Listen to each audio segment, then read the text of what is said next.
There is no one who doesn't want to be blessed. However, we generally consider as blessed one who is prosperous, healthy, strong, happy, and all. Conversely, we think of the poor, the sad or bereaved, the sick, the weak, and so on as unfortunate.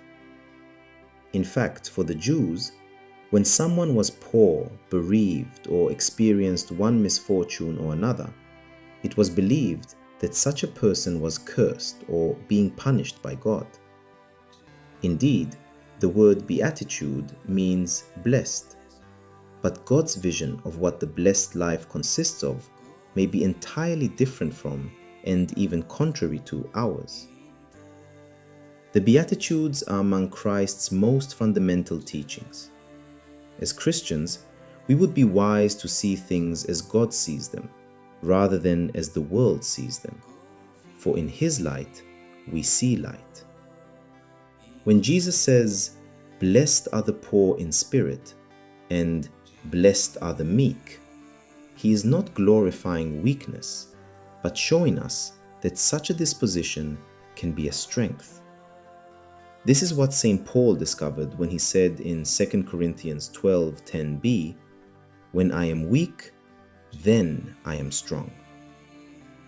Being poor in spirit is a choice that allows us to recognize our need for God and to turn to Him in trust so that He may complement and complete us. God cannot fill us when we are full of ourselves. Being meek also is a choice that leads us to renounce violence and to place complete trust in God to protect or vindicate us. The poor in spirit refers to the simple or humble, those who are not attached to worldly things, and the anawim, who are deeply aware of their utter dependence on God.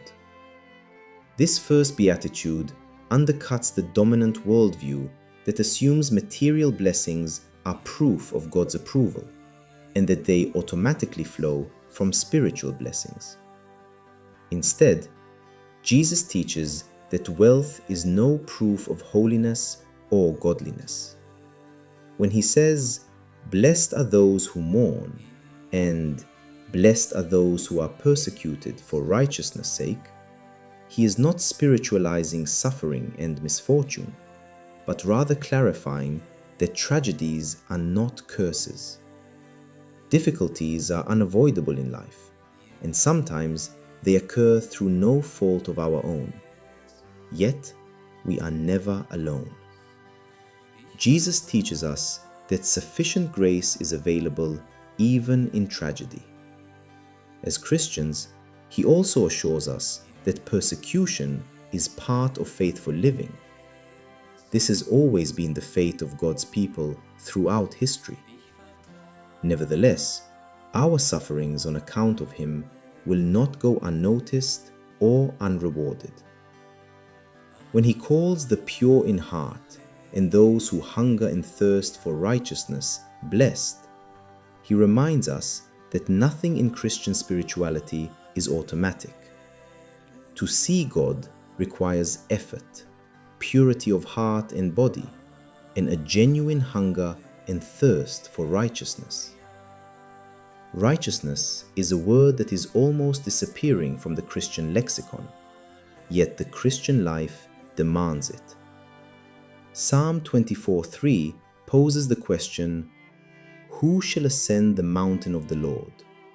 Who shall stand in His holy place?" Verse 4 answers, "The one with clean hands and a pure heart, who does not desire worthless things and does not deal deceitfully."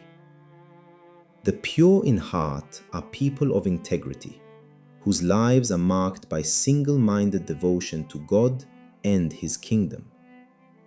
When Jesus says, "Blessed are the merciful," and "Blessed are the peacemakers," He points us toward mercy and peace as the higher way.